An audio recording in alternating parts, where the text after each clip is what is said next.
Bien, le projet Petit Poussé, c'est finalement une idée qui a germé dans l'équipe de Tom Fresh Productions, parce qu'on arrivait au 4e rendez-vous de Traces de danse et que les 3 premières années de Traces de danse, il y a eu des tentatives de déambulation dansée.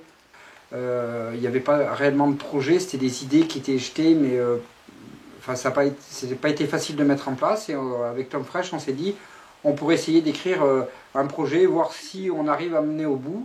Et on a réussi à mobiliser à peu près une trentaine de musiciens et 12 danseurs pour pouvoir faire cette déambulation. Donc l'idée, c'est d'investir la rue des Gras en plein centre de Clermont-Ferrand, au point d'orgue du festival Traces de danse, donc le samedi matin, et faire une déambulation dansée et en musique. Voilà. Alors pourquoi l'idée du Petit Poussé? C'est parce que dans le conte lui-même, en fait, enfin, je suis parti sur la version de Perrault, en fait, hein, il y a X versions du conte du Petit Poussé, mais là je suis parti sur le conte de Perrault, et déjà le conte en lui-même raconte une déambulation, puisque les parents, dans le conte originel, enfin dans le conte de Perrault, les parents poussés emmènent leurs enfants pour les perdre dans la forêt parce qu'ils ne peuvent plus les nourrir. Et le petit poussé, en fait, le plus malingre en fait, de l'équipe, jette des cailloux pour retrouver sa maison. Les danseurs simulent, enfin jouent le rôle des parents et des enfants poussés, et les musiciens incarnent les cailloux. En fait. Et donc, au lieu que ce soit le petit poussé, c'est les danseurs qui essaiment tout au long de la rue des Gras des groupes de musiciens, des grappes de musiciens, comme étant des cailloux en fait à part entière. Et donc et après pour rentrer en fait, une fois qu'ils sont arrivés en haut à la cathédrale, ils sont censés être comme normalement dans la forêt, et après pour rentrer ils ramassent les cailloux en fait pour retrouver leur chemin. L'élément, on va dire, qui marche plus à la création, c'est ce qu'on a construit en termes de danse et de musique. Pour faire cette première partie, on va poser ces cailloux de musiciens, donc c'est très simple.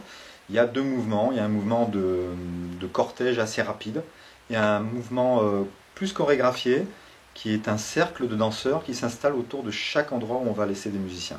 Voilà, parce qu'on va laisser ces cailloux de musique qui vont devenir autonomes au fur et à mesure de la déambulation, et les danseurs eux-mêmes, quand ils vont revenir, eh bien, ils vont aller vers les musiques qu'ils entendent, et ils vont danser d'une manière, on va dire, un peu spontanée, sur cette suite de cailloux musicaux, et ils vont redescendre en ramenant ces cailloux au point de départ. Voilà. Parce que c'est basé sur quand même un appel volontaire à des danseurs qui sont bien sûr des gens amateurs, qui ont une certaine pratique ce qu'on appelle le bal traditionnel, voilà, et des musiciens qui sont, pour la plupart, même tous d'ailleurs, des élèves d'école départementale de musique qui est assise ici au Gaminet. Et du conservatoire. Voilà, les enfants qui suivent les cours de musique traditionnelle du conservatoire de région à Clermont.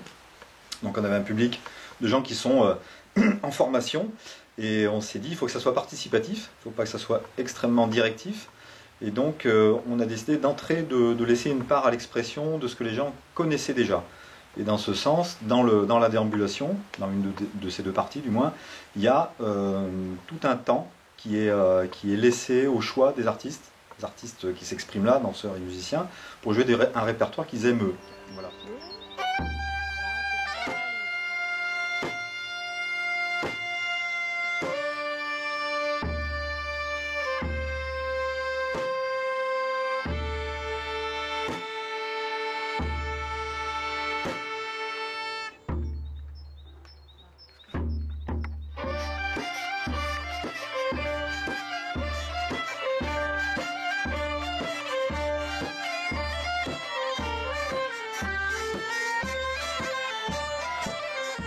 Là, c'est vraiment collégial en fait, à vrai dire, hein. Il n'y a pas de chef, il n'y a pas un qui décide et les autres qui suivent. On a vraiment fait à 3 une réflexion de qu'est-ce qu'on prend comme morceau, est-ce que c'est un morceau existant, est-ce qu'on fait une compo, est-ce que ci, est-ce que ça, avec les desiderata et les idées qu'on avait tous les 3, en fait, finalement c'est le fruit de nos 3 réflexions, nos 3 cerveaux finalement, qui sont arrivés à cette déclinaison, cette marche à Juillard. Et après là-dessus, Sarah et moi, on a réfléchi à des mouvements qui soient à la fois poétiques, simple, modeste. Oui, modeste. Voilà. C'est aussi mettre son corps en mouvement par rapport à qu'est-ce que cette musique peut éveiller dans toutes les parties du corps. Pas forcément se dire on va mettre une pulse au pied, puis on va mettre une danse en mouvement en couple ou tout seul. C'est qu'est-ce qu'on peut faire quand on entend ce son? Est-ce que ça peut nous apporter tel mouvement? Oui, alors est-ce que c'est bon, on le garde, on le garde pas?